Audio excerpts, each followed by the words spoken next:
Howdy again, everybody. This is Dr. Langlois, the Medical Director of the Pet Pantry of Lancaster County, as well as the immediate past President of the Pennsylvania Veterinary Medical Association. And, of course, now we are in the week before the holiday that patriotic citizens love to celebrate near and far. That's right, it is the 4th of July.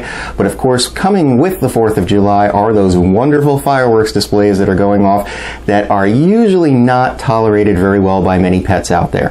And so this is a time when you definitely want to be talking to your veterinarian about things that you can do to help reduce the stress and anxiety if your pet does suffer from that when it comes to fireworks. And unfortunately now, as many people have noticed, this is not just a one-day thing anymore where it's just July 4th we see the fireworks going off. We see them going off, a week to 10 days before, and then every night getting bigger and bigger leading up usually to July 4th. So it is something that is really important to talk to your veterinarian about, and it's something that's important to talk to your veterinarian about now when we are 5 or 6 days away from the event.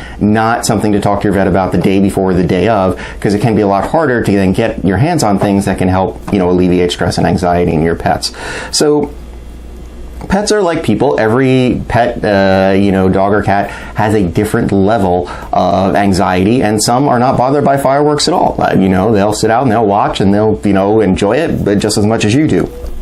However, there are, of course, those animals that become incredibly anxious and actually become destructive to themselves or to, your home, trying to get away from that noise that they just cannot escape from.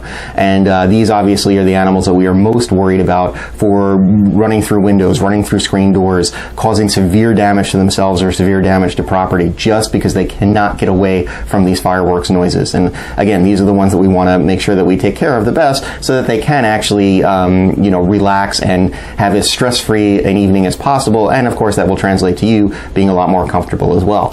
So we're going to kind of go like minor to major here. And, if you do have a dog or cat that maybe is just very mildly affected, where they don't really seem to be pacing, they don't really seem to be darting around, they don't, are constantly trying to get away and going in different places.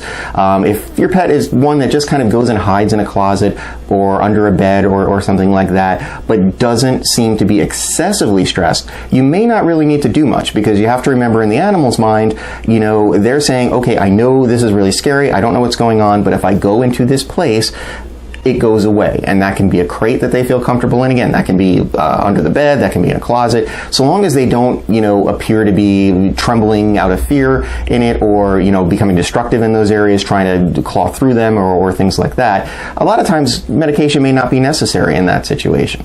Now, if they are a little bit more anxious and you want to try something that's not medication related just yet, you certainly can try to set them up in a room where you have a TV or radio playing music. There are a lot of channels out there. A couple on YouTube, actually a couple on cable now that are dog-specific channels or cat-specific channels that have very soothing music to try to relax them, shows or stimuli on there that would actually distract them from what's going on outside, giving them a favorite treat, giving them a Kong stuffed with peanut butter, something to take their mind off of what's going on outside can certainly help in some of those situations. And if that works for your pet, that's wonderful. That's a very easy fix, and we really do enjoy being able to offer those suggestions, because that's one of the easiest things to fix out there when it comes to these anxiety issues.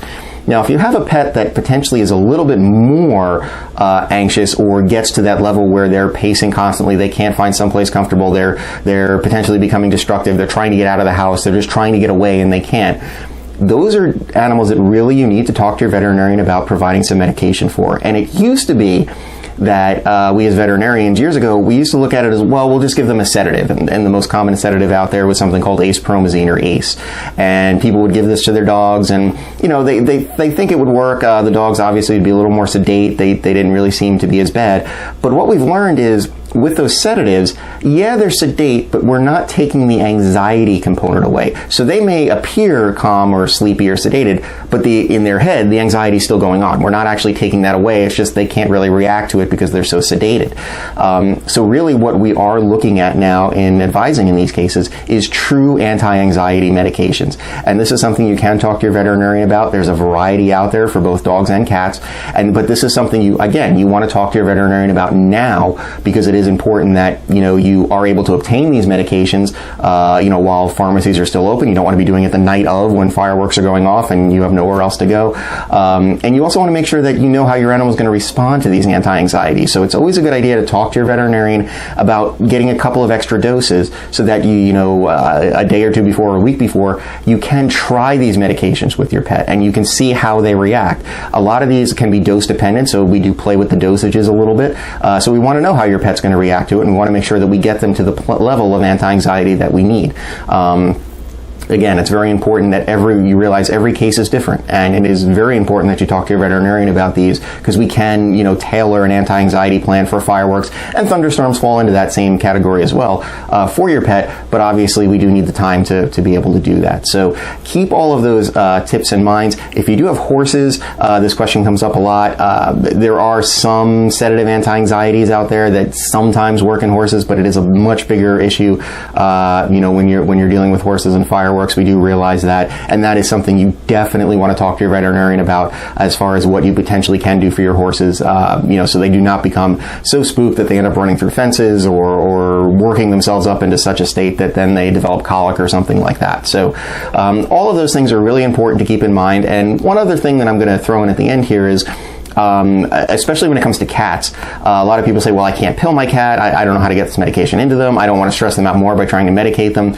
Talk to your veterinarian about compounded medications, because we can now get a lot of these anti-anxiety meds, and a lot of meds for that matter, in a compounded form that will be able to be more palatable to your cat, much easier to give in liquid formulations. We sometimes can just put it right in the food. They actually do make them in treat formulations now too. A lot of options out there for both dogs and cats, but usually we run into it more with cats, to be able to medicate them properly and keep them safe. So again, this is Dr. Langlois. I hope everybody has a wonderful holiday and a safe holiday for both you and your pets. And as always, remember that if you have any questions about the health and welfare of your animals, the only place you want to turn to is your local and trusted veterinarian.